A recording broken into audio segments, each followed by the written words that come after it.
الله أكبر الله أكبر الله أكبر لا إله إلا الله الله أكبر ولله الحمد الله أكبر. Tel est le chant que nous sommes marqués depuis le 7e siècle dans nos vies par nos amis les musulmans. Les 5 prières des jours sont marquées par ce que vous venez de suivre, le Allahu Akbar qu'on entend par-ci par-là, et les oiseaux sont devenus habitués. Les vendredis spécialement, les oiseaux dans toutes les mosquées qui survolent, et presque tous les animaux et tous les oiseaux des champs et même des villes qui parcourent les villes sont habitués à ces spectacles qui crient et leur avertit clairement qu'il est l'heure de la prière telle que les musulmans le disent. Aujourd'hui, par la grâce du Seigneur Jésus-Christ, nous allons examiner dans la religion musulmane et nous allons examiner beaucoup d'autres choses. Donc, amis musulmans, tenez-vous tranquille, nous allons examiner le Coran à la lumière de la Bible et la Bible à la lumière du Coran. Le deuxième sens est strictement interdit parce que la Bible prône sur le Coran. Donc, nous allons établir beaucoup de choses comme ça dans les écritures musulmanes particulièrement.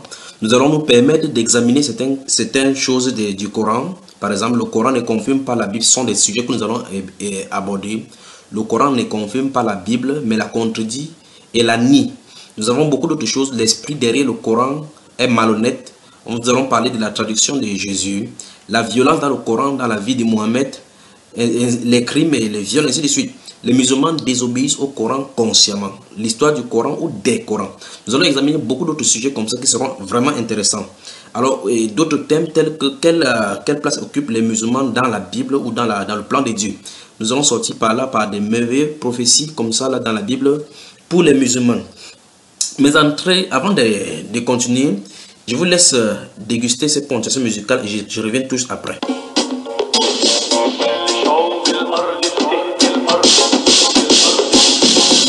شعوب الأرض بتهتف تعلن ملك يسوع بتسبح لك وتغني لك وتسب الخشوع كل شعوب الأرض بتهتف تعلن ملك يسوع بتسبح لك وتغني لك وتسب الخشوع الأرض دي ملكك يا ابن الله انت المالك فيها انت الرب وانت الله العالم وسطيها الأرض دي ملكك يا ابن الله انت المالك فيها انت الرب وانت الله العالم وسطيها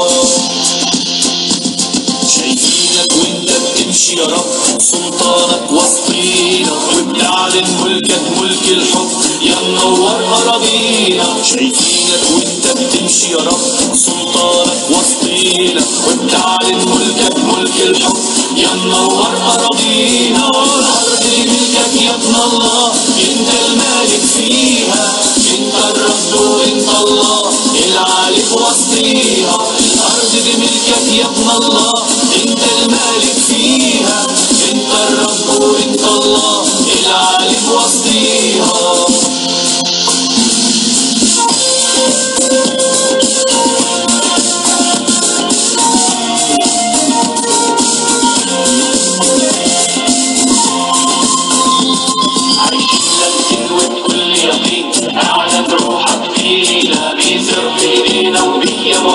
مجدي من حوالينا عايشين لابسين وبكل يقين اعلن روحك فينا بيسر في ايدينا وبك يا معين مجدي من حوالينا ملكك يا ابن الله انت المالك فيها انت الرب وانت الله العالم وسطيها الارض دي ملكك يا ابن الله انت المالك فيها انت الرب وانت الله العالم وسطيها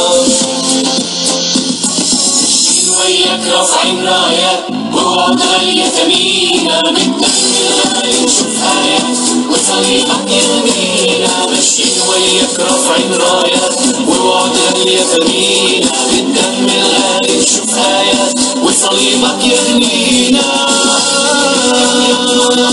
انت المالك فيها انت الرب وانت الله العالم وسطيها. Voilà. Voilà, merci pour cette prononciation musicale intitulée Très beau chant chrétien en arabe. Bien-aimés, vous qui m'écoutez, vous les musulmans, les non-musulmans, ceux des autres religions, bienvenue encore dans ce moment d'enseignement sur l'islam, concernant particulièrement l'islam, mes amis de l'islam. Je suis le frère Junior de Douala au Cameroun, par la grâce du Seigneur Jésus-Christ, je suis ce que je suis. Et je vais me pencher aujourd'hui sur une série qui va nous concerner. Cette série-ci porte comme titre Le mensonge de l'islam. Et on va prendre en premier lieu Abdul Majid, un certain Abdul Majid, un grand menteur et un ignorant, dont le titre de cet enseignement, c'est Le mensonge de l'islam. C'est une série et je vais démontrer exactement que l'islam n'est qu'un tissu de mensonges. Je vais commencer par un certain Abdul Majid et je l'ai intitulé ici un grand menteur et un ignorant. Je vais aborder plusieurs aspects de son mensonge si le Seigneur permet dans cette vidéo. Sinon, je vais aborder dans les prochaines vidéos. Je vais laisser certains extraits de tout ce qu'il a fait dans les conférences. Et le moment viendra, je mettrai cette vidéo et on va mettre pause de temps en temps, on va commenter ces mensonges qui dit de l'islam, qui croit connaître, et de la Bible qui croit vraiment expliquer comme étant un exégète. Mais nous allons commencer par 2 ou 3 de ces vidéos. L'une des vidéos a été faite à une conférence à Niamey et au Mali, où il a tenu des discours arrogants par rapport à l'islam et particulièrement à la Bible. Et dans cette vidéo, il dit aux musulmans, parce qu'il sait effectivement que la majorité des musulmans ne sont pas instruits et par là ne peuvent pas suivre ce qu'il dit. Il leur donne les injonctions de ne pas suivre les vidéos qu'on fait sur l'islam, sachant que en suivant ces vidéos, il pourrait connaître la vérité. Et malheureusement, c'est comme ça que la majorité des musulmans sont maintenus dans la captivité. Voilà. Donc, il faut que certaines choses soient claires dans cet enseignement avant que je commence. Je vais citer la Bible en lisant dans le 8 secondes, et lorsque le moment viendra, je citerai également le Coran traduit en français, puisqu'ils ont les mêmes versions du Coran telles que nous les avons, bien qu'ils veuillent s'étarguer en disant que la traduction arabe, son authenticité c'est en arabe. Et ils citent le Coran, la Bible, 8 secondes, quand il faut citer pour soutenir leurs thèses diaboliques. Mais quand on va citer ces mêmes Bibles-là, ils vont dire que la Bible a été tronquée. Faute de la Bible originale qui ne nous présente pas et qui eux ne citent pas, ils citent la Bible que nous avons. Donc dans cette vidéo, je vais citer, et dans tous les enseignements que je vais faire concernant l'islam, je vais citer la Bible 8 secondes, édition 1910. Donc quel qu'en soit le cas, je vais donc aller sur cette base-là, c'est-à-dire quoi? Ahmed Didat, Abdul Majid, le docteur Zaki Abdul Karim Naik cite la Bible que nous avons. Curieusement, lorsqu'il faut montrer que la religion chrétienne est fausse, ainsi de suite, ils disent que notre Bible est tronquée. Il y a des passages dans la Bible qui ne sont pas cela. Et vous allez voir dans toutes les vidéos, ils ne citent que la Bible que nous avons. Et ils disent d'une part que la Bible a été tronquée ou bien qu'on n'a pas l'original de la Bible, mais il faut que citer notre Bible que nous avons aujourd'hui pour soutenir ce qu'il est comme thèse. Pour démontrer que Mohammed est cité dans la Bible, c'est notre Bible qui cite. Pour démontrer que Jésus a parlé de Mohammed, c'est dans notre Bible qui cite. Pour parler de l'Injil, ils vont dire que non, pas le véritable Injil, le véritable évangile. Donc, c'est comme ça que nous allons désarmer. Donc, je vais prendre cette même Bible qu'ils utilisent contre nous pour les utiliser contre eux, puisque c'est la seule Bible qu'on a. Malgré que depuis les années 70, ils ont commencé avec Ahmed Didat et les autres à comprendre que la Bible déclare dans le livre de Daniel que la connaissance augmentera. Ils ont compris que ils feront fort affaire avec la religion dite chrétienne. Et donc, ils ont commencé à susciter des gens pour écrire des œuvres et instruire des gens à écrire des mensonges par rapport à la Bible. Parce que tous ces mensonges n'ont jamais été inaugurés jusqu'à ces années 70 là. Maintenant, autre chose, c'est on va aborder la Trinité. Lorsqu'on va parler des mensonges de l'islam, nous allons aborder la Trinité islamique différente de la Trinité des catholiques. Souvenez-vous, la doctrine chrétienne n'enseigne pas la Trinité, mais enseigne l'unicité de Dieu. Maintenant, nous allons aborder ce soir, comme je l'ai dit, nous allons aborder le mensonge de l'islam. C'est une série. Je ne sais pas combien d'enseignements ça pourra embriguer. Nous allons aborder cette série. Je vais parler d'abord premièrement d'un certain Abdul Majid. Abdul Majid. Je crois qu'il est au Congo. Donc, un grand menteur et un ignorant. Dans l'une des vidéos, donc, il a abordé, dans le thème, c'était l'humanité sera-t-elle sauvée par Jésus-Christ ou par Mohammed? Et dans cette vidéo, il parle des religions de Dieu ou la religion. Il veut parler de la pluralité des religions de Dieu ou la religion de Dieu pour parler de l'unicité, pour aboutir à la conclusion telle que Allah le dit dans la Bible, dans le Coran, qu'il agrée à ces jours-ci l'islam pour religion. À vous votre religion, à moi ma religion. pour montrer que la religion de l'islam, c'est la religion des dieux. Et il dit dans cette vidéo que Dieu a toujours envoyé tous les 124 000 prophètes et il parlait toujours de l'unicité des dieux. C'est ça la religion d'islam, la soumission. Et nous allons voir effectivement que c'est le même principe avec les témoins de Jéhovah. Quand ils vont dans la Bible, ils voient un peu de témoins, comme ils sont dit dans Ésaïe chapitre 43, verset 10, qu'aujourd'hui vous êtes mes témoins, ils ont pris le nom là-bas, témoins de Jéhovah. Et quand on voit dans Hébreux chapitre 11, on voit que nous sommes entourés d'un si grand milieu de témoins en partant d'Abel. Ils vont dire que tous ceux-là, Adam, Abel, Moïse et autres, étaient des témoins de Jéhovah. Donc, tous ceux qui doivent être des dieux doivent être des témoins de Jéhovah. C'est la même chose, même principe avec l'islam. Quand vous allez voir les gens des doctrines de prospérité, partout quand ils suivent le verset qui parle de prospérité, dites que le juste prospérera. Je souhaite que tu prospères à tous égards. Ils vont directement dire que voilà Dieu avec la prospérité. Donc le principe n'a pas changé. Souvenez-vous, les hérésies sortent de la Bible. Tel est exactement ce que Mohammed a fait. Nous allons examiner tous les contours de l'islam, Dieu voulant, tous les contours de l'islam pour dénoncer ces sectes diaboliques. Donc commençons par le commencement. Le thème abordé par ces garçons avec sur le plateau des pasteurs qu'ils ont invités au Congo, puis sa démonstration de sa conférence au Mali et à Niamey montre clairement que et lui et ses compatisants et ses partisans ne savent même pas ce qu'ils disent, parce qu'en fait l'un des sujets du thème c'est l'humanité sera-t-elle sauvée par Jésus-Christ ou par Mohammed. Que l'humanité soit sauvée par Mohammed, c'est une autre paire de manches. Mais que ça soit sauvé par Jésus-Christ, c'est là où je vais aborder en tant que serviteur du Seigneur. Parce qu'en réalité, il y a déjà un problème. Parce que s'ils avaient examiné la Bible véritablement, mais ils sauraient que Jésus n'est pas venu pour sauver l'humanité. Ce n'est pas sa mission là-bas. Il n'est pas venu sauver l'humanité. Et nous allons dire, effectivement, nous allons lire dans la Bible. Parce que la Bible n'affirme pas que Jésus est venu pour sauver l'humanité. Que non. Mais et que même le Coran ne dit pas que le Seigneur Jésus est venu sauver l'humanité. Il faut qu'on comprenne bien des choses avant d'avancer. Donc, Jésus-Christ n'est pas venu pour sauver l'humanité, mais il est venu sauver son peuple à lui. C'est très important.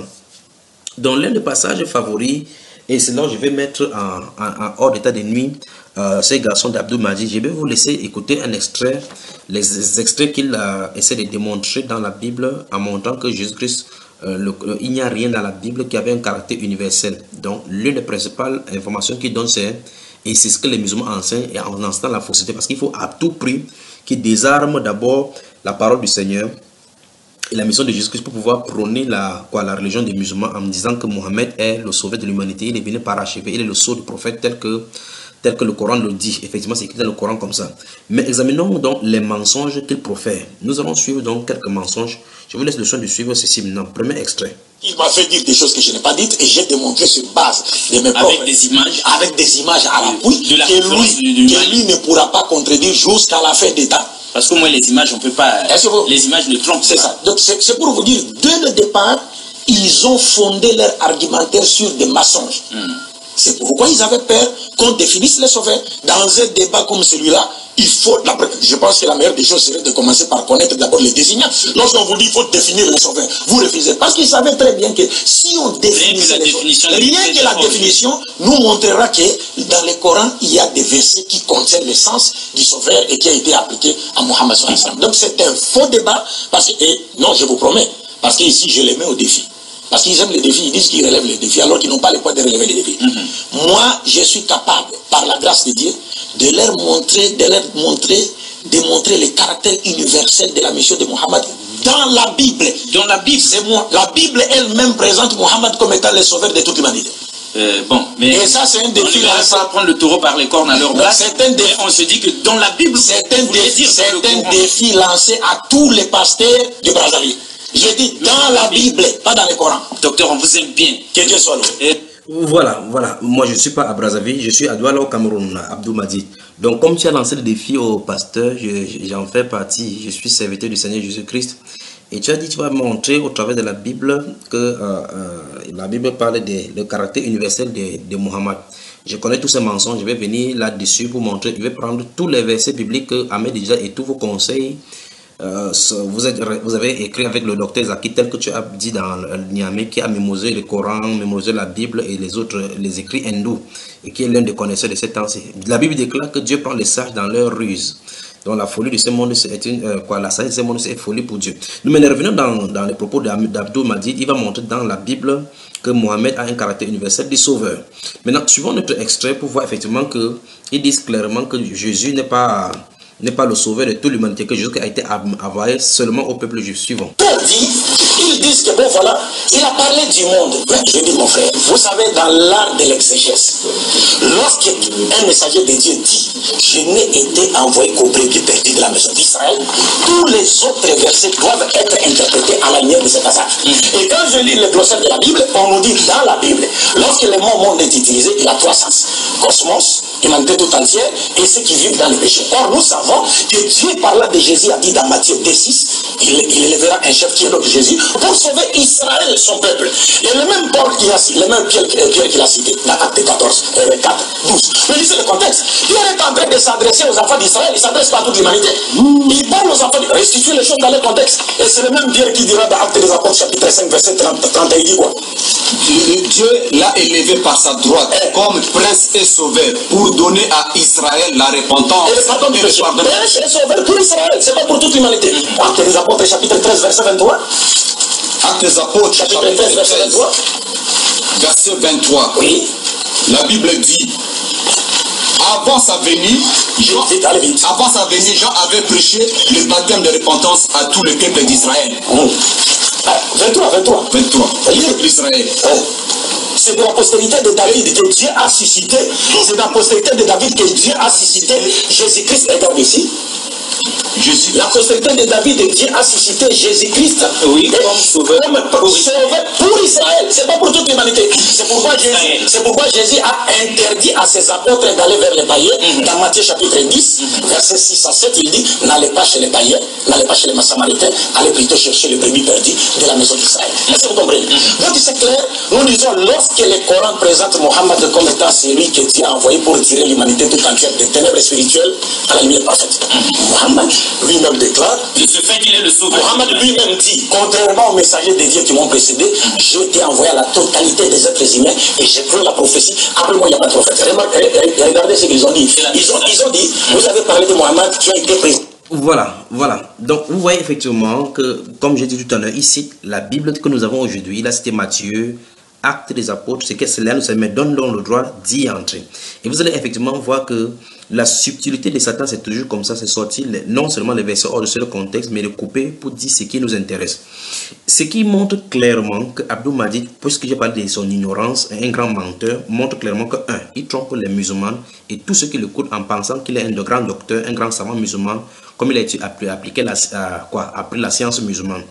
Comme chez eux, ils pensent que c'est en appliquant, en étant sage, selon la science, en étudiant beaucoup qu'on devient ainsi. Ils ne savent pas qu'il y a la différence avec, avec les chrétiens.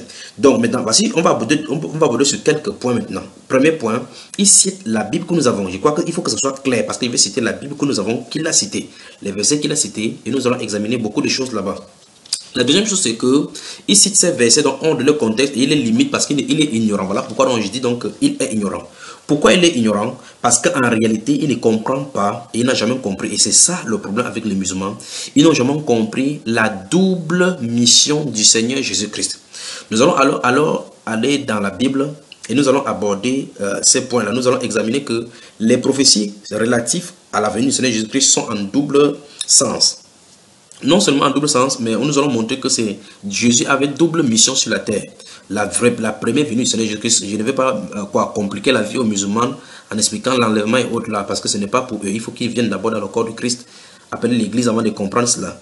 Donc je vais m'atteler à montrer d'abord, première chose, lisons d'abord les versets que des musulmans utilisent et que les imams et les cheikhs musulmans enseignent aux musulmans à utiliser contre les chrétiens, parce qu'avec ça, ils savent que eux ils ne lisent pas. En fait, ils interdisent aux musulmans de ne pas lire la Bible et ils lisent, ils se donnent des livres et leur expliquer. Mes chers amis musulmans, si vous allez m'écouter maintenant, votre imam, en fait, c'est clair dans votre Coran que chacun va se présenter devant Allah et Allah va juger et peser selon les œuvres. On va y revenir dans toutes ces explications-là. Mais ce qui va attirer ton attention, c'est que ton imam ne te sauvera pas. Même Mohamed ne te sauvera pas du feu de l'enfer.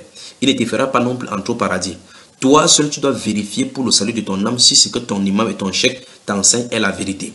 Et pour cela, tu vas devoir chercher la vérité. Toi, mais si tu cherches vraiment Dieu, si tu aimes donc Dieu, que tu crois que c'est vie, prends le Coran, tu vas seul à seul, tu lis seul à seul sans interprétation aucune de ton imam ou bien de quiconque. ne lis aucun livre en dehors du Coran.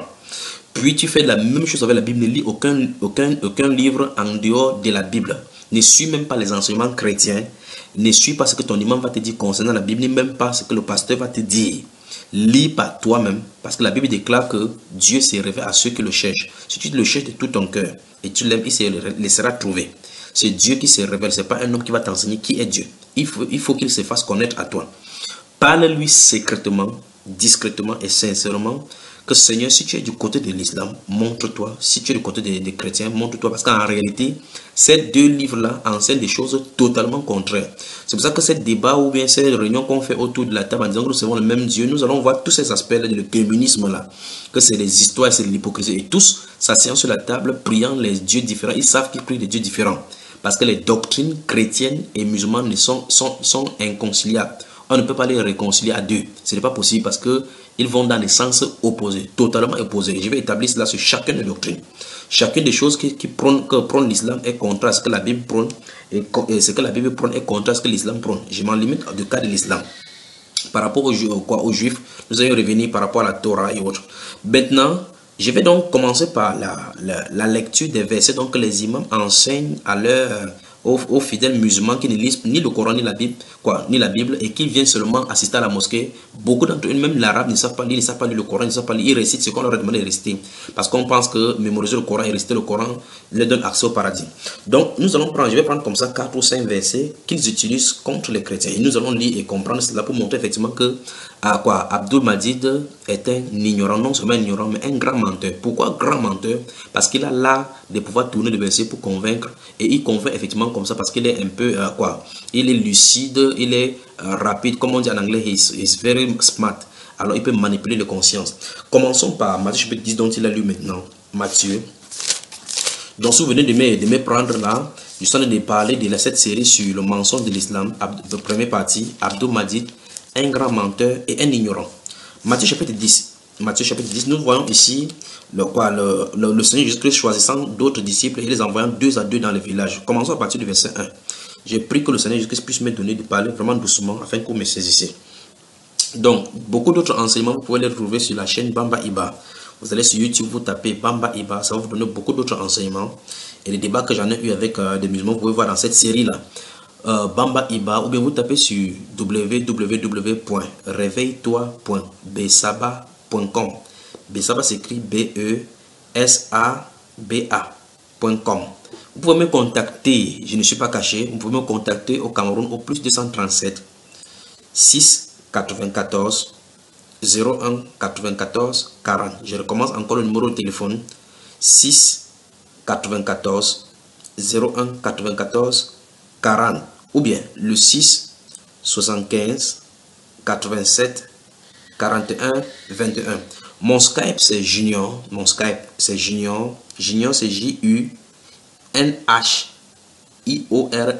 et le chiffre 3.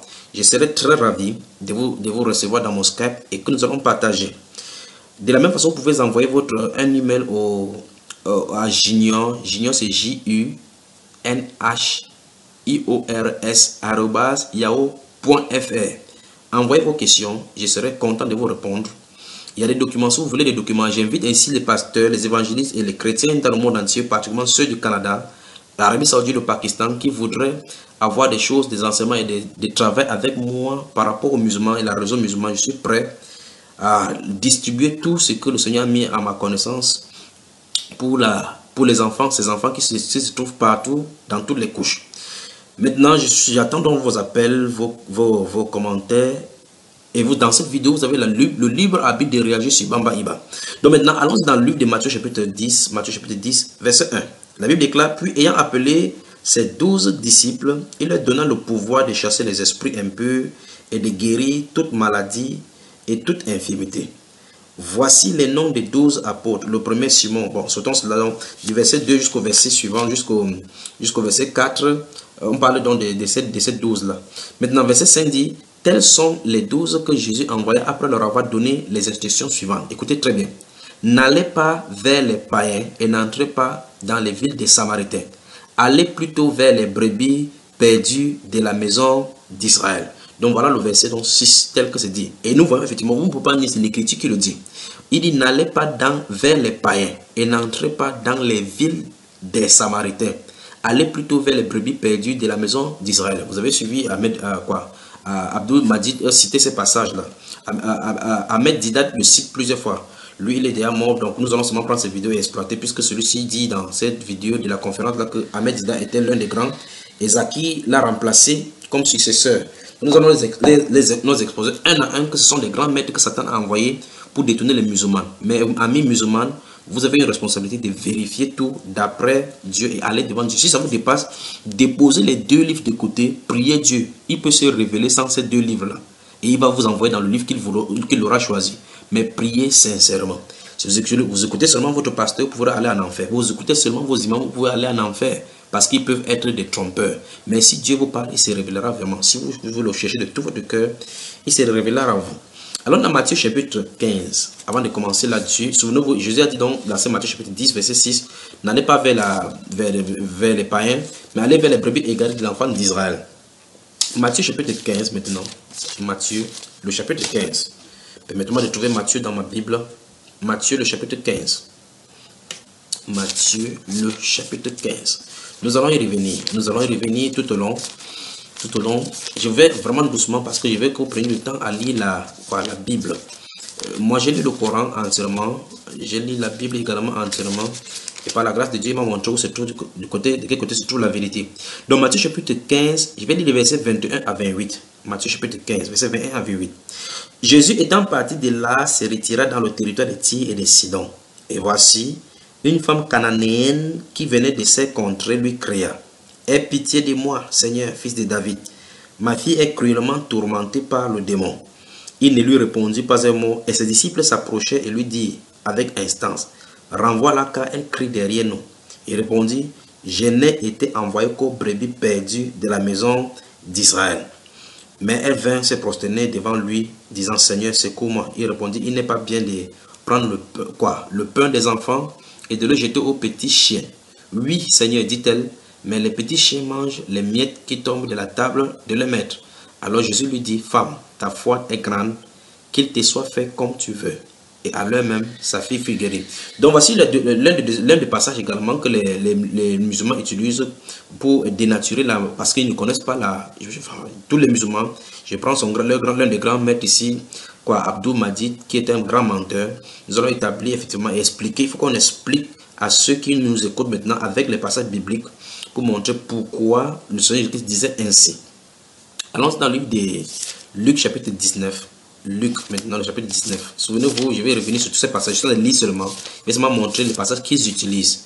Luc chapitre... Commençons d'abord par Luc chapitre 13 avant d'aller au chapitre 19. Luc chapitre 13. Luc chapitre 13, les versets 10 à 16. Luc le chapitre 13. Je suis en train d'utiliser d'abord les passages que les musulmans utilisent dans ce cadre-ci. C'est le premier aspect du mensonge, parce qu'ils mentent sur la Bible en disant que Jésus n'a été envoyé, n'en avait pas une mission universelle, n'avait pas un caractère universel, il était envoyé seulement à Israël. Nous allons voir pourquoi c'est écrit ainsi. Verset 10 à 16. Jésus enseignait dans une synagogue le jour du sabbat. Nous sommes dans Luc au chapitre 13, verset 10 à 16. Le jour du sabbat, et voici, il y avait là une femme possédée d'un esprit qui la rendait infirme depuis 18 ans. Elle était courbée et ne pouvait pas du tout se redresser. Lorsqu'il la vit, Jésus lui adressa la parole et lui dit: femme, tu es délivrée de ton infirmité. Et il lui imposa les mains. À l'instant, elle se redressa et glorifia Dieu. Mais le chef de la synagogue, indigné de ce que Jésus avait opéré cette guérison un jour de sabbat, dit à la foule: il y a 6 jours pour travailler. Venez donc vous faire guérir ces jours-là, et non pas le jour du sabbat. Hypocrite, verset 15. Hypocrite, lui répondit le Seigneur: est-ce que chacun de vous, le jour du sabbat, ne détache pas de la crèche son bœuf ou son âne pour le mener boire? Verset 16, maintenant c'est le verset 16 qui nous intéresse. Et cette femme qui est une fille d'Abraham et que Satan tenait liée depuis 18 ans, ne fallait-il pas la délivrer de cette chaîne le jour du sabbat? Donc on voit effectivement que l'appellation Jésus, notre Seigneur, appelle cette femme ici le Seigneur, il l'appelle la fille d'Abraham pour spécifier que c'est catégoriser Israël. Chapitre 19. Chapitre 19, c'est le cas des Zachée maintenant. Les Zachée. Nous voyons le Seigneur Jésus entrer chez Zachée, gêné. Prenons rapidement le verset 9. Jésus lui dit, le salut est entré aujourd'hui dans cette maison parce que celui-ci aussi est un fils d'Abraham. Car le Fils de l'homme est venu chercher et sauver ce qui est perdu. Maintenant, nous allons examiner les versets dans leur contexte, enfin, même pas dans leur contexte. Il faut qu'on comprenne ce que la Bible déclare dans la mission globale du Seigneur Jésus-Christ. Vous avez suivi Abdul Majid cité Actes des Apôtres chapitre 4, chapitre 5, chapitre 13. Nous allons revenir sur ces versets doucement en lisant les versets qu'il a laissés consciemment parce qu'il sait que ça se passe à la télévision, il va jouer sur la conscience des gens. C'est pour cela que mes amis musulmans, je vous déclare, prenez la Bible. Lisez Matthieu à 28 chapitres, lisez Luc à 24 chapitres, Marc à 16 chapitres, Actes des Apôtres à 28 chapitres, Jean à 21. Lisez doucement. Prenez votre temps parce que votre vie en dépend jusqu'à ce que vous trouvez la vérité. Quand vous allez trouver la vérité, vous n'aurez pas le choix maintenant que de soit quitter la religion de l'islam et suivre le Seigneur Jésus-Christ. Donc, nous avons lu maintenant, nous avons lu 4 passages où c'est clair que c'est le Seigneur Jésus-Christ qui a dit aux Juifs, à ses disciples d'antan, d'aller seulement à la maison d'Israël, de ne pas aller chez les païens. Question. Je t'en ai dit donc à Abdou Majid, Ahmed Didat et Zaki Naïk, Karim ne connaissent pas la double mission de Jésus. Maintenant, pour connaître la double mission de Jésus, lisons d'une part ce que la Bible dit de lui. Lisons les prophéties qui parlent de lui. Pour comprendre effectivement la double mission, parce qu'ils ne comprennent pas ce que la double mission veut dire. En fait, ce sont des choses qui sont cachées et c'est simple dans la Bible. Lisons donc la Bible. Prenons donc quelques versets sur la double mission de Jésus avant de revenir maintenant parler du fait que Jésus-Christ devrait être envoyé. La mission de Jésus-Christ concerne non seulement Israël, mais tous les peuples. Nous allons voir le témoignage de Dieu, ce que Jésus a dit de sa propre bouche, puis les témoins oculaires. Voilà les 3 que nous allons examiner et puis nous allons fermer le chapitre pour ces mensonges. Un de ces jours, nous allons revenir sur la vidéo parce qu'il y a plusieurs aspects qu'il aborde dans ses commentaires. Nous allons prendre ces commentaires et commenter, montrer effectivement que le venin de mensonge se trouve sur sa langue. Commençons donc la prophétie, puisque les prophètes sont indéniablement aimés des musulmans et ils disent, même à part hypocrisie également, qu'ils croient à tous les prophètes. Bien que je vais montrer également que c'est l'un des mensonges qu'ils ne croient pas aux prophètes, parce que s'ils croient aux prophètes, ils devaient croire à ce que les prophètes disent et avaient écrit. Prenons le prophète Michée, commençons là-bas, le prophète Michée qui a parlé du Seigneur Jésus-Christ. Prenons le prophète Michée au chapitre 5, le prophète Michée. Michée chapitre 5. Prenons Michée chapitre 5. Michée chapitre 5. Que Dieu vous bénisse alors que vous suivez doucement. Je vais vraiment doucement pour que vous ayez le temps de bien écouter et bien suivre ceci. Que Dieu vous bénisse. Souvenez-vous, j'ai donné les contacts là où vous pouvez me contacter. Que Dieu vous bénisse. Donc, Michée chapitre 5, lisons à partir du verset 1. Michée chapitre 5 dit ceci. Écoutez très bien. Verset 1. Et toi, Bethléem Ephrata, petite entre les milliers de Juda, de toi sortira pour moi celui qui dominera sur Israël. Si vous lisez bien votre Bible ici, vous remarquez très bien que Dieu dit ici que celui qui va sortir est un chef. Regardez bien, de toi et toi, Bethléem Ephrata, petite entre les milliers, de toi sortira pour moi celui qui dominera sur Israël. Donc celui qui va sortir est censé dominer sur Israël. Maintenant, il dit, et dont l'origine remonte au temps ancien. Ça, c'est l'origine du Seigneur Jésus-Christ. Nous allons parler de la divinité de Jésus-Christ dans le Coran et dans la Bible. Au jour de l'éternité. Voilà la personne qu'on appelle Jésus. Maintenant, verset 2, écoutez bien. C'est pourquoi il les livrera jusqu'au temps où enfantera celle qui doit enfanter. Et le reste de ses frères reviendra auprès des enfants d'Israël. Écoutez très attentivement. Ici, on parle des restes de ses frères reviendra auprès des enfants d'Israël. Alors, si ses frères, c'est encore Israël, il y a un problème ici. Regardez très bien, il y a dans le volet du Seigneur Jésus-Christ, de la mission du Seigneur Jésus-Christ, il est censé ramener certaines personnes qu'on appelle les frères vers le reste des enfants, ils reviendront auprès des enfants d'Israël.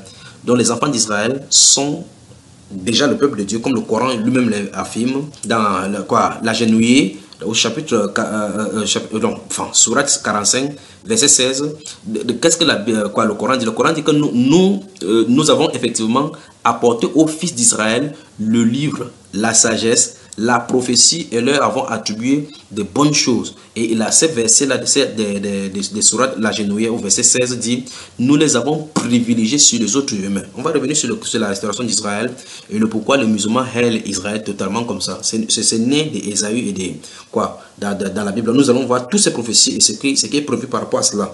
Donc le verset 2 il dit ici, c'est pourquoi il les livrera jusqu'au temps où enfantera celle qui doit enfanter. Et le reste de ses frères reviendra auprès des enfants d'Israël. Suivez attentivement, nous parlons ici de la venue du Seigneur Jésus-Christ. Et souvenez-vous, ce passage a été cité dans le livre de Matthieu chapitre 2, lorsque les mages sont venus de l'Orient pour adorer l'enfant qui était né, le roi des Juifs. Et ils sont venus, ils ont dit, où est le roi des Juifs?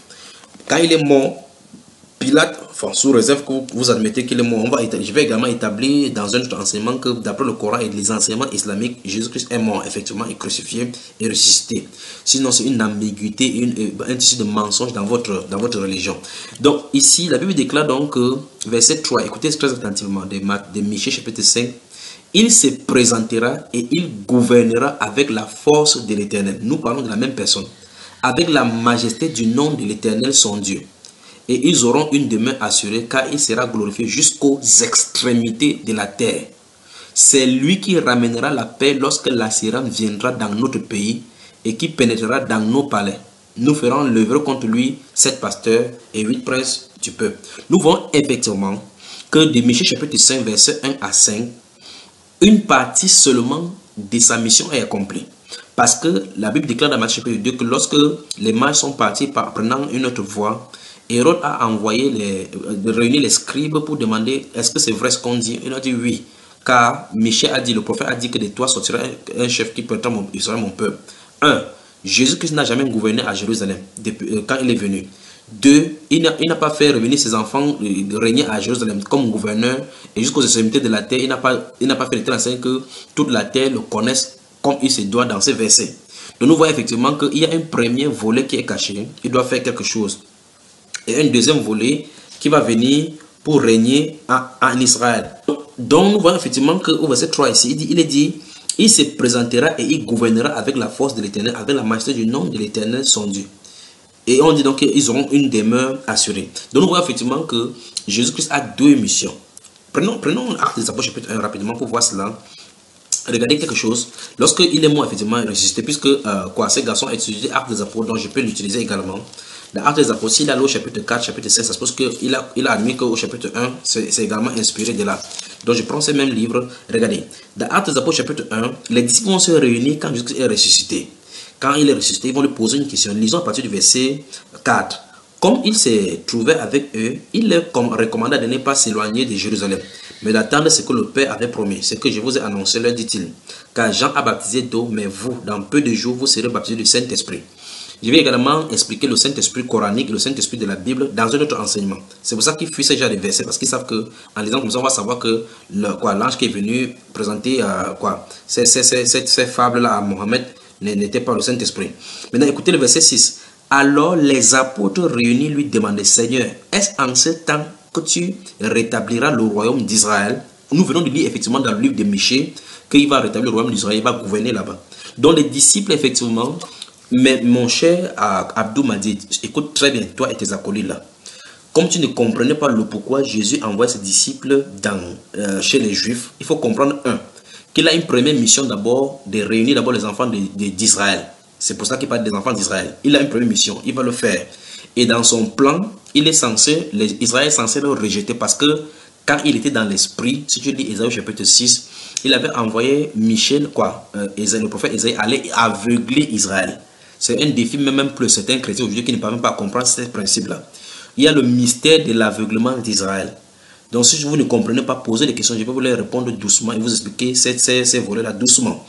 Donc il a d'abord envoyé, dans la Bible déclare dans Ésaïe chapitre 6, verset 1 à 10, l'année de la mort du roi Osias, Ésaïe a vécu une vision où Dieu l'a envoyé aller aveugler Israël pour qu'il reste continuellement courbé afin qu'il ne soit pas délivré, pour que Dieu puisse ouvrir la voie de la miséricorde aux païens. C'est le mystère que l'apôtre Paul explique au chapitre 2 d'Éphésiens.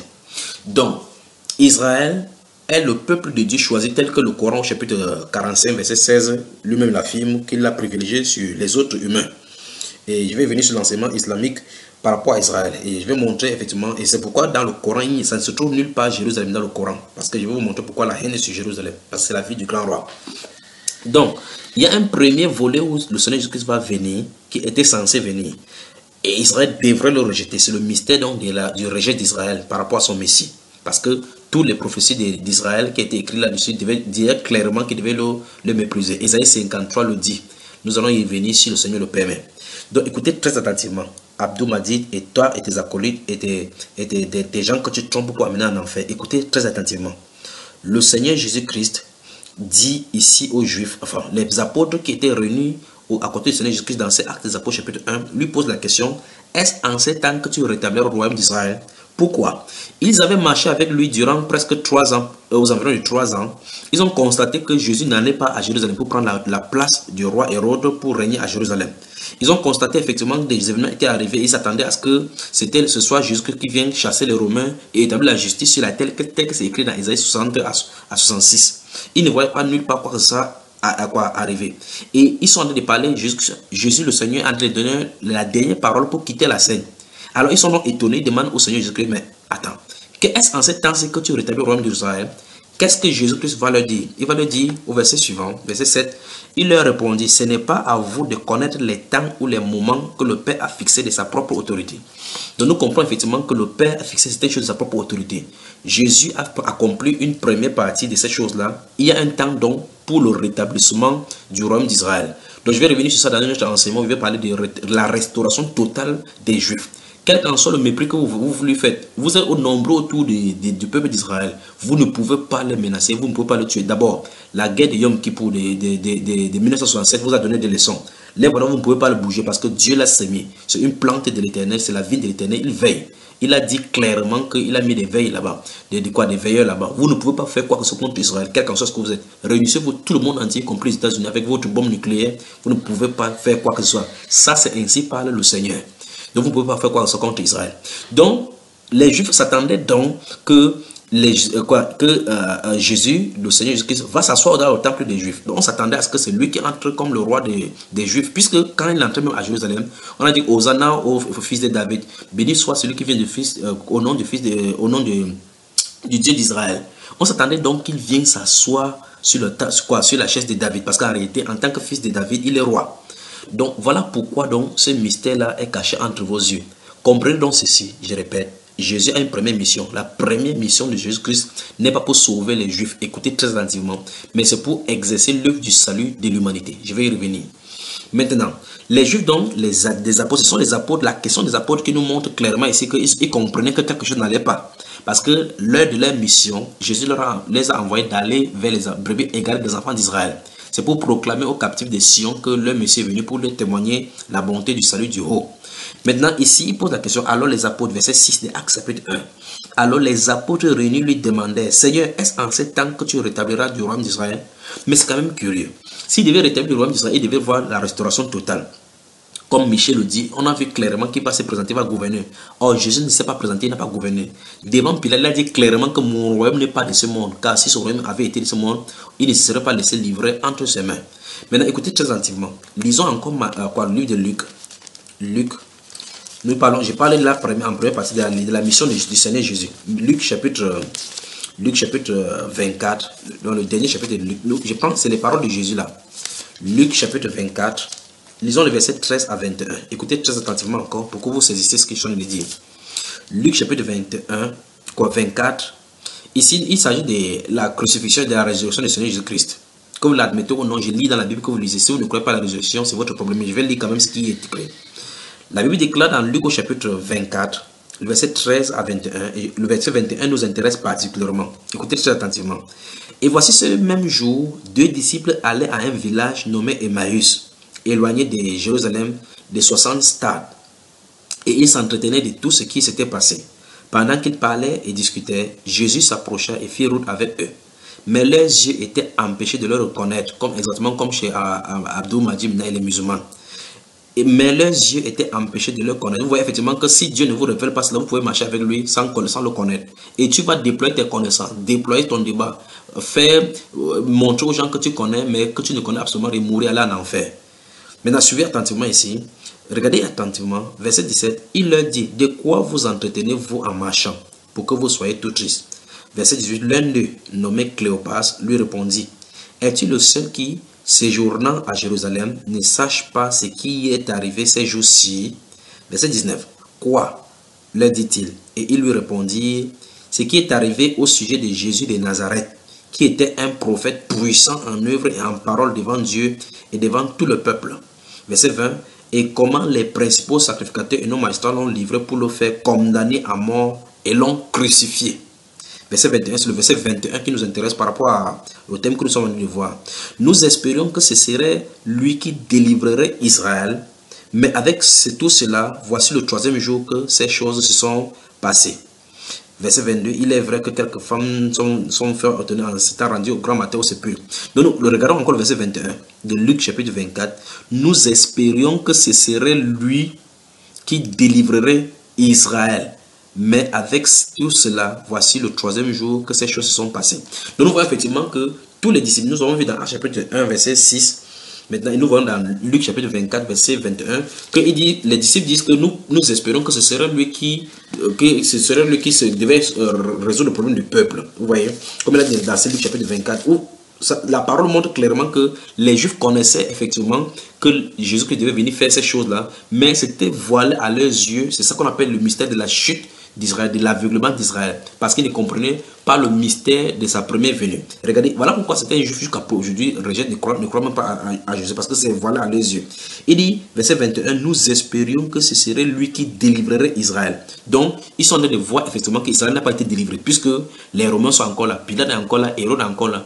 Donc, ceux-ci sont en train de fuir Jérusalem pour rentrer à Emmaüs, parce qu'ils savaient que la persécution était dû contre les partisans de la secte de Jésus-Christ de Nazareth. Donc, ils fuyaient comme ça le village. Jésus-Christ les a trouvés en route en leur demandant ces questions. Ils ont dit donc à Jésus-Christ, croyant que c'était un autre homme, en disant que nous pensons que cet homme-là que nous suivons devait nous sauver, nous délivrer Israël. C'est la même question donc que les autres apôtres ont posé comme à Jésus-Christ. Est-ce en ce moment que tu rétablis le royaume d'Israël?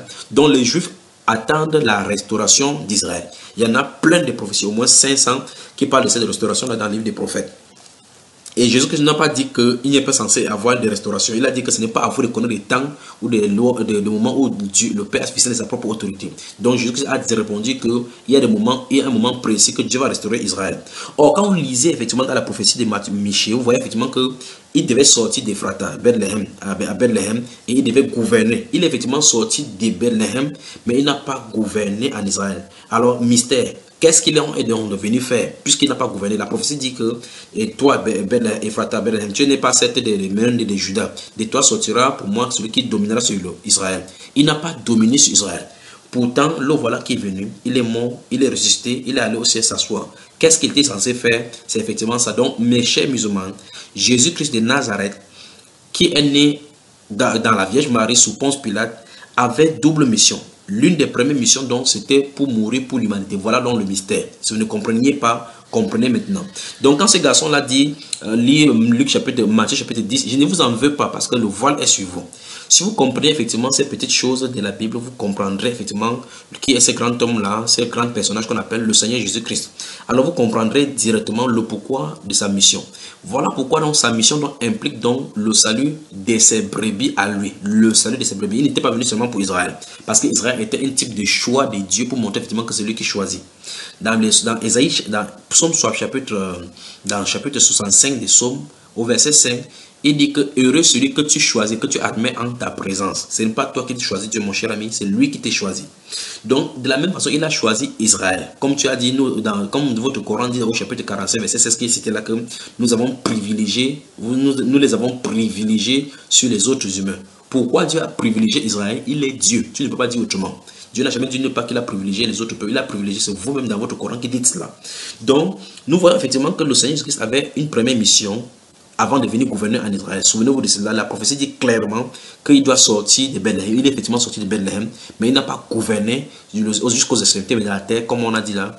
Il y a beaucoup de prophéties disent de lui qu'il devait établir la justice sur la terre, il devait faire telle ou telle chose, et la paix, il y aura la paix sur la terre par lui. Maintenant, nous voyons effectivement donc que le Seigneur Jésus-Christ est sorti de Bethléem et il n'a pas régné, tel qu'on a vu. Question maintenant, qu'est-ce qu'il était censé faire? C'est l'objet de sa mission. Et c'est lui-même qui parle dans plusieurs passages. Je suis venu donc sauver mes brebis. J'ai encore d'autres brebis qui ne sont pas de cette bergerie. Celles-là, il faut que je les amène. Elles entendront ma voix et elles viendront. Jésus parle de sa mission, de la mission future qui continue pour appeler les brebis. L'apôtre Paul va l'expliquer dans Ephésiens chapitre 2 et dans beaucoup de passages de l'Écriture comme étant les apôtres de païens. Il y a un autre enseignement que j'ai intitulé particulièrement, vous allez suivre cela, l'apôtre Paul ou bien Saul de Tarse, la bête noire des musulmans. Parce que vous savez très bien que la doctrine chrétienne a été déposée à l'apôtre Paul. Donc l'un de vos arguments serait de descendre l'apôtre Paul à montrer effectivement qu'il a dénaturé le message de Jésus. Et curieusement, c'est à lui que Jésus a donné les mystères. Voilà pourquoi vous le haïssez. Et chaque fois dans la Bible, nous voyons effectivement que ceux qui ont la révélation, on les haïssait. C'est pour cela que Jacob était haï par son frère, son autre frère, parce qu'il avait été reçu la bénédiction par révélation et il avait la révélation. Voilà pourquoi Ismaël haïssait ardemment son frère Isaac et avait la haine contre lui. Vous voyez effectivement que ceux qui ont la révélation ont toujours été haïs. Caïn avait haï son frère Abel parce que celui-ci avait la révélation de ce qui plaisait à Dieu. Donc je sais pourquoi vous haïssez les Juifs, parce que les Juifs ont la révélation de la personnalité de Dieu. C'est pour ça que vous les haïssez. Il vous faut seulement la révélation, puisse-t-il vous aider. Donc Jésus-Christ a une double mission. Première mission, venir mourir pour l'humanité. C'est la première mission là-bas. Donc on aura le temps d'entrer effectivement sur le caractère de la mort, de la résurrection du Seigneur Jésus-Christ, tel que prôné par l'islam. Je vais aller depuis le 7e siècle voir ce que les musulmans enseignaient, ce que les musulmans croyaient. Dans les sunnas, nous allons effectivement aller dans les hadiths pour voir effectivement les anciens hadiths, ce qu'on a dit, et les anciens écrits musulmans, et pour établir effectivement que c'est récemment que les musulmans ont commencé à se réveiller en voulant tromper certaines parties du monde par la littérature, en inspirant des fausses choses sur le christianisme. Donc on va y revenir. Donc nous avons établi jusqu'ici que les versets que les musulmans utilisent en montrant que Jésus-Christ a été venu seulement pour l'humanité, pour les Juifs, n'est que utopie parce qu'en réalité, ils ne comprennent pas la mission, la première venue du Seigneur Jésus-Christ. Prenons maintenant le cadre de Luc au chapitre, Éphésiens, Actes des Apôtres, chapitre 13, que ces garçons ont appris tout à l'heure. Lisons le chapitre 13, lisons l'Actes des Apôtres maintenant. Prenons le chapitre 10 des Actes des Apôtres. Suivons ce que l'apôtre Pierre donc va dire à Corneille. Puisqu'il prend le chapitre 13 pour montrer effectivement que lisons d'abord ce qu'il a lu dans le livre des Actes des Apôtres chapitre 13. Suivons ce qu'il a dit, verset 23. C'est Abdul Majid qui a cité ce verset-ci. Et regardez bien, c'est de l'Acte des Apôtres chapitre 13 verset 23. C'est de la postérité de David que Dieu, selon sa promesse, a suscité à Israël un sauveur qui est Jésus. Maintenant, regardez bien, il lit ce verset, il s'arrête ici, c'est la postérité de David, parce que Dieu, effectivement, avait donné les promesses dans 1 Samuel partout, parce que Jésus dit dans Matthieu, dans Luc chapitre 24, que tous les prophètes et les psaumes ont parlé de lui. Même Moïse en a parlé. Maintenant, continuons verset 24. Avant sa venue, Jean avait prêché le baptême de la repentance à tout le peuple d'Israël. Et lorsque Jean achevait sa course, il disait, je ne suis pas digne, je ne suis pas celui que vous croyez, vous pensez. Mais voici, après moi vient celui duquel je ne suis pas digne de délayer ses souliers. Homme frère, fils de la race d'Abraham, et vous qui craignez Dieu, c'est à vous que cette parole de salut a été envoyée. Car les habitants de Jérusalem et leurs chefs, nous sommes ici du côté d'Antioche, ont méconnu Jésus et en le condamnant, ils ont accompli les paroles des prophètes qui se lisent chaque sabbat. Donc vous voyez effectivement que au verset 23, le garçon Abdul Majid, ce menteur, il s'arrête là-bas parce qu'il veut prouver que l'apôtre Pierre a dit que c'est de la postérité de David que Jésus était un sauveur d'Israël. Mais il sait que c'est en lisant ici la même personne, parce qu'il prend celui-ci à témoin. Et ça veut dire qu'il admet que ce que celui-ci le dit est vrai. Alors ici en bas, la même personne qui continue à dire dit que Jésus-Christ, puisqu'il est témoin de ces choses, il dit que Jésus-Christ a été crucifié, il a été tué à Jérusalem. Mais comme il sait que s'il lit tout, ça va contredire la doctrine musulmane, il s'arrête là où ça l'intéresse. Et vous voyez, dans tout le chapitre 23 là, il est clairement, dans tout le chapitre 13 là, il est clairement montré effectivement que Jésus-Christ est mort et ressuscité. Il a cité le psaume là au verset 33. Maintenant, regardez attentivement. Comme l'apôtre Paul est en train de parler ici, regardez attentivement. Voyons que dans ce chapitre 33, dans ce chapitre 13 tel que l'on vu, écoutez très bien. Au verset 47, écoutez bien parce qu'en réalité, l'apôtre Paul va prêcher là-bas. Au verset 42, on dit, lorsqu'il sortit, on les pria de parler le sabbat suivant sur les mêmes choses. Et à l'issue de l'assemblée, beaucoup de juifs et de prosélytes pieux suivis Paul et Barnabas qui s'entretenaient avec eux et les exhortaient à rester attachés à la grâce de Dieu. Le sabbat suivant, presque toute la ville se rassembla pour entendre la parole de Dieu. Les Juifs, voyant la foule, furent remplis de jalousie. Ils s'opposaient à ce que disait Paul, en le contredisant et en l'injuriant. Paul et Barnabas leur dit avec assurance, c'est à vous premièrement que la parole de Dieu devait être annoncée, mais puisque vous la repoussez et que vous vous jugez vous-même indigne de la vie éternelle, voici nous nous tournons vers les païens. Donc la personne qui a dit au verset 23 ici que Jésus a été suscité à la postérité de David comme sauveur à Israël, dit ici clairement qu'il se tourne vers les païens. Parce qu'en réalité, comme j'étais en train de dire, il y a un mystère du rejet d'Israël et l'intégration des païens. C'est ce que l'apôtre Paul va expliquer dans le livre de Romains, chapitre 10, chapitre 9 jusqu'au chapitre 11, particulièrement le verset 25 du chapitre 11, où il dit Romains chapitre 11, verset 25, il dit, frère, je vous déclare ce mystère afin que vous ne vous réclamez pas comme sages, c'est qu'une partie d'Israël est tombée dans l'endurcissement jusqu'à ce que la totalité des païens soit entrée. Et alors, j'espère que vous comprenez. Donc, il y a un mystère du rejet d'Israël et l'intégration des païens. C'est ça que l'apôtre Paul explique ici. Au verset 47, il dit, car ainsi, 47 de Actes chapitre 13, car ainsi nous l'a ordonné le Seigneur. J'étais établi pour être la lumière des nations, pour porter le salut jusqu'aux extrémités de la terre. Oui, porter le salut jusqu'aux extrémités de la terre. On va revenir sur le cas tout à l'heure. Verset 48 dit clairement, les païens se réjouissaient en entendant cela. Ils glorifiaient la parole du Seigneur et tous ceux qui étaient destinés à la vie éternelle crurent. La parole du Seigneur se répandait dans tout le pays. Mais les Juifs excitaient les femmes dévotes et discernées. Vous voyez, donc le caractère des Juifs c'était de créer des embrouilles parce qu'ils ne comprenaient pas ces choses, ils étaient jaloux, comme on a dit là-bas en haut. Et nous voyons effectivement ici que la personne que Abdou m'a dit, voici pourquoi je l'appelle menteur et ignorant. Il est ignorant quant à la mission du Seigneur Jésus-Christ et il est menteur parce qu'il sait consciemment que si on lit tout le passage, on va voir effectivement ces deux aspects-là. L'aspect où Jésus est venu chez les Juifs et il doit être rejeté, puis les païens vont l'accepter. Maintenant, dans Jean chapitre 1, le verset 11, la Bible déclare qu'il est venu chez les siens et les siens ne l'ont point reçu. Mais à tous ceux qui l'ont reçu, à ceux qui croient en son nom, elle a donné le pouvoir de devenir enfants de Dieu. Donc les enfants de Dieu ne sont pas nés selon la chair. Comme vous dites que Dieu, si Dieu avait un fils, comme Mohamed lui-même l'a dit dans ce Coran-là, que si Dieu avait un fils, il serait le premier à l'adorer. Je vais montrer effectivement que Mohamed devrait adorer Jésus. Donc, nous voyons effectivement dans cet Acte chapitre 13 que l'ignorance et la malignité de ces garçons d'Abdou Madid montre clairement que s'il avait été honnête, comme il le dit, l'honnêteté voudrait que cette dimension spirituelle qu'il a le conduise à lire le verset 45 jusqu'au verset 51, où l'apôtre Paul dont lit le passage pour montrer effectivement, pour voir que le passage parle clairement du salut adressé aussi aux païens, pas seulement aux Juifs. Donc la première venue du Seigneur Jésus-Christ est venue pour établir quelque chose de précis avant de quitter. Voilà pourquoi sa mission a été brève. La seconde venue maintenant va venir, il va durer. Maintenant, lisons au chapitre 10. Rentrons au chapitre 10 et voyons ce que l'apôtre Pierre lui va dire, qui était un témoin oculaire et à qui, dans Matthieu chapitre 10, nous avons lu effectivement que Pierre était parmi les païens, des gens à qui Jésus a dit de ne pas aller chez les païens, mais entrer seulement chez les Israéliens, chez les Juifs. Et nous voyons effectivement dans le chapitre 10, nous allons voir effectivement que l'apôtre Pierre, étant un Juif orthodoxe, va conserver cette pensée-là. Dieu va lui montrer des choses à manger qui sont impures. Il va dire jamais, je n'ai jamais mangé de telles choses. Et plus tard, on va effectivement voir que Dieu va lui présenter la vision pour lui montrer que ce que Dieu a déclaré pur ne le déclare pas comme impur. Et en temps, donc, l'Esprit va lui parler, envoyer Corneille. Corneille, c'est un païen, c'est un Italien. Pour lui dire, va appeler, je peux appeler Pierre pour qu'il vienne te dire les paroles par lesquelles tu vas être sauvé. Nous voyons effectivement donc, allons, le chapitre est long, prenez le temps. Voilà pourquoi vous les musulmans, je vous demande de lire doucement. Au chapitre 10, qu'est-ce qu'il dit? La Bible déclare au verset 35, prenons à partir du verset 33.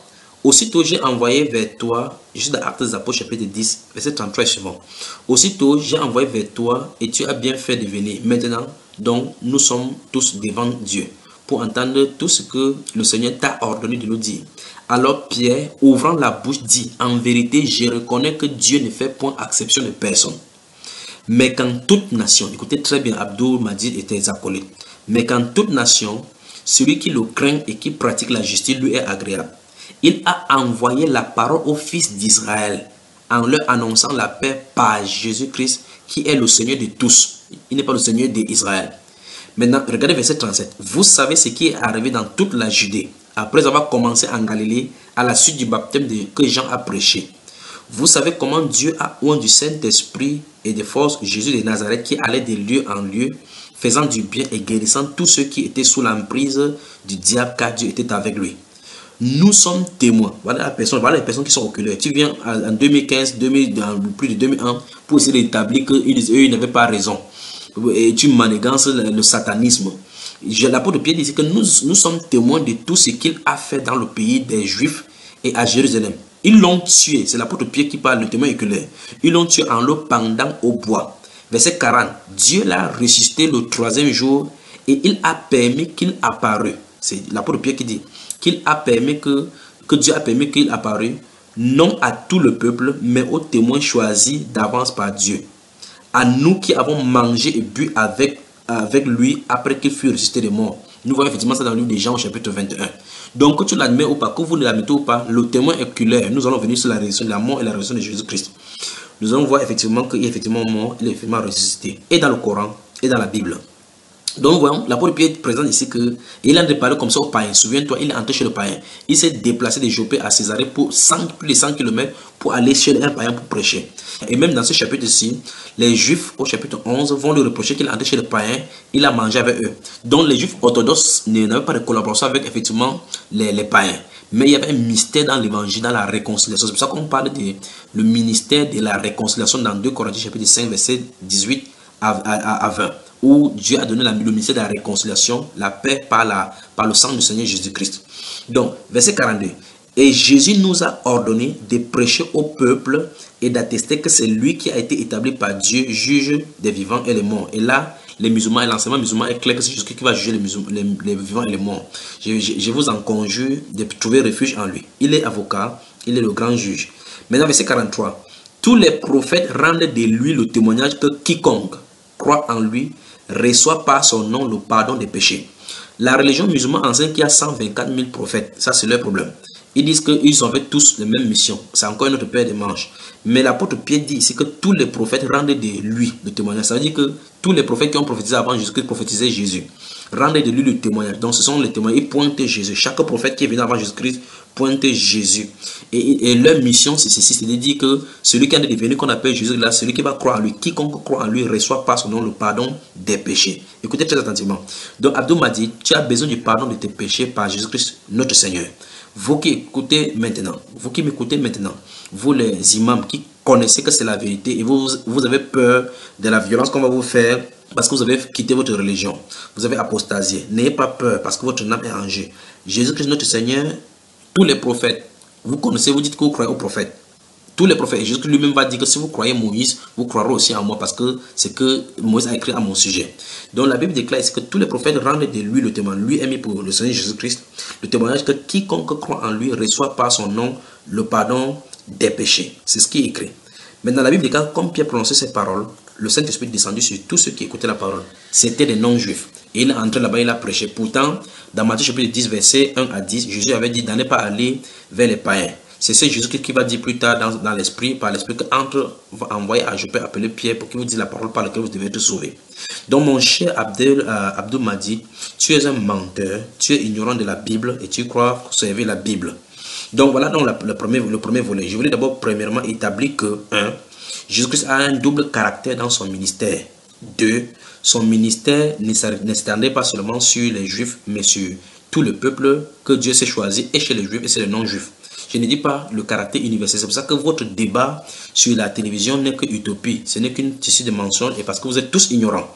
Jésus-Christ n'est pas venu pour toute l'humanité, il n'est pas venu sauver toute l'humanité. Parce que s'il venait sauver toute l'humanité, il sauvait effectivement toute l'humanité. Parce que tous ne lui appartiennent pas. Dans Matthieu 13, il a dit qu'il a ses brebis à lui. Il a dit, je suis venu, mes brebis entendant ma voix. Il dit, j'ai encore d'autres brebis. Pourquoi ne comprenez-vous pas mon langage? Parce que vous n'êtes pas de mes brebis. Mes brebis entendant ma voix, elles viendront. Donc le salut est en Jésus-Christ et nulle part ailleurs.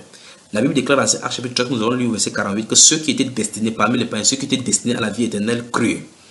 Dans Actes chapitre 2, verset 38, la Bible déclare, répentez-vous que chacun de vous soit baptisé au nom du Seigneur Jésus-Christ pour le pardon de vos péchés. Car la promesse est pour, et vous recevez le don du Saint-Esprit, car la promesse est pour vous, 1, pour vos enfants, 2, et pour tous ceux qui sont au loin, en aussi grand nombre que le Seigneur notre Dieu les appellera. Donc, quel qu'en soit l'endroit où tu te trouves, si Dieu t'a appelé, tu viendras de toutes les façons. Et l'apôtre Paul dira dans 1 Thessaloniciens que c'est à quoi il vous a appelé par mon évangile. Donc Dieu appelle par l'évangile, par la parole de Dieu, par l'Injil. Si vous entendez sa voix, mes chers amis musulmans, venez à lui. Donc l'humanité ne sera pas sauvée ni par Jésus-Christ, ni par Mohammed, parce que le but de Dieu, ce n'était pas de sauver l'humanité. Si vous voulez sauver l'humanité tout entière, il devait les sauver. Pour cela, lisons, je crois que même les chrétiens, ceci risque de secouer, parce qu'ils vont dire, 1 Timothée 2, 4, la Bible déclare que c'est la volonté de Dieu que tous les hommes soient sauvés. Lisons la mission de Jésus-Christ dans Ésaïe 53, un passage que vous n'avez même pas senti, vous les musulmans, mais écoutez ça, souffrez un peu d'entendre ceci. Il s'agit de Jésus ici dans Ésaïe chapitre 53. Lisons à partir du verset 9 là, verset 8. Il a été enlevé par l'angoisse et le châtiment et parmi ceux de sa génération qui a cru qu'il était retranché de la terre des vivants et frappé pour le péché de mon peuple. Vous avez vu? On a mis son sépulcre parmi les méchants, son tombeau avec le riche, quoiqu'il n'y ait point commis de violence et qu'il n'y ait point de fraude dans sa bouche. Il faut que vous soyez seulement un malhonnête spirituel pour reconnaître que ce n'est pas Jésus qui est ici. En fait, vous pouvez tordre comme vous tordez, mais l'écriture est inébranlable. Verset suivant, et qu'il n'y ait point de fraude dans sa bouche. Verset 10 maintenant, écoutez bien, nous sommes dans Ésaïe, le prophète Ésaïe, chapitre 53. Il a plu à l'Éternel de l'eau brisée par la souffrance. Après avoir livré sa vie en sacrifice pour le péché, il verra une postérité et prolongera ses jours, et l'œuvre de l'Éternel prospérera entre ses mains. Verset 11. À cause du travail de son âme, il rassasiera ses regards. Par sa connaissance, mon serviteur juste justifiera beaucoup d'hommes. Vous voyez, on n'a pas dit qu'il justifiera tous les hommes, jamais. Il se chargera de leur iniquité, l'iniquité de ces beaucoup d'hommes-là. Verset 12, c'est pourquoi je lui donnerai sa part avec les grands. Il partagera le butin avec les puissants, parce qu'il s'est livré lui-même à la mort. On parle de Jésus ici. Et qu'il a été mis au nombre des malfaiteurs, parce qu'il a porté les péchés de beaucoup d'hommes. Voilà.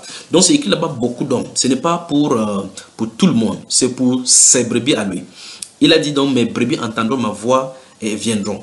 Dans Matthieu chapitre 13, là au verset 24 et suivant, il a parlé de cette parabole-là de la semence, de la livrée des champs. Il a dit qu'il y a des semences qui viennent de lui et des semences qui ne viennent pas de lui. C'est pour cela que dans Jean chapitre 8, il a appelé les autres les races des vipères. Donc il y a des gens que vous montez, vous descendez. Si Abdou m'a dit, tu m'écoutes maintenant et que tu es de la race des vipères, tu partiras certainement en enfer, quelle qu'en soit la connaissance que tu auras. La connaissance que tu déploies ne dépasse pas celui des djinns donc vous prêchez dans le Coran. Parce que ils sont plus intelligents que toi. Donc si tu es des fils de Dieu, tu viendras de toutes les façons. Donc c'est à tous ceux donc là, du côté des musulmans, qui ne connaissent pas Jésus-Christ et qu'on a tellement embrouillé. C'est pour toi que c'est destiné. Cherche la vérité. Cherche de quel côté est la vérité. Chaque jour, il y a des attentats, on en parle partout.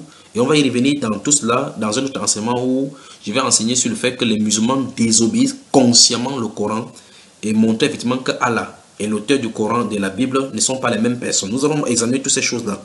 Donc, nous allons passer beaucoup de temps comme ça. Je vous laisse donc maintenant sur ce point et je viens à la deuxième partie. Retrouve-moi à la deuxième partie pour qu'on continue maintenant sur le caractère. On va montrer dans la deuxième partie que Dieu a parlé de la mission de Jésus-Christ comme étant une mission non seulement pour les Juifs mais aussi pour les hommes d'entre chez les païens. Et nous allons voir effectivement que ce que Jésus lui-même a dit dans sa mission, qu'il n'est pas seulement envoyé pour les païens mais aussi pour les gens des nations. Nous allons effectivement voir aussi en dernier lieu donc, les témoins oculaires de Jésus-Christ, ce qu'ils vont dire de cette mission de Seigneur Jésus-Christ là. C'est ça que nous allons voir par la suite et nous allons conclure cette partie-ci sur le mensonge de l'islam. Donc retrouve-moi dans la deuxième partie, que Dieu te bénisse.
وارك سفرحان السلف النوان يغيد ولاد ومسكايا جدت بيد الحلال ذينا تفون يغيد ولاد ومسكايا جدت بيد الحلال ذينا تفون دينا تعقلا ما يليش سوان إذا تسمت تفهم أنت تسكنان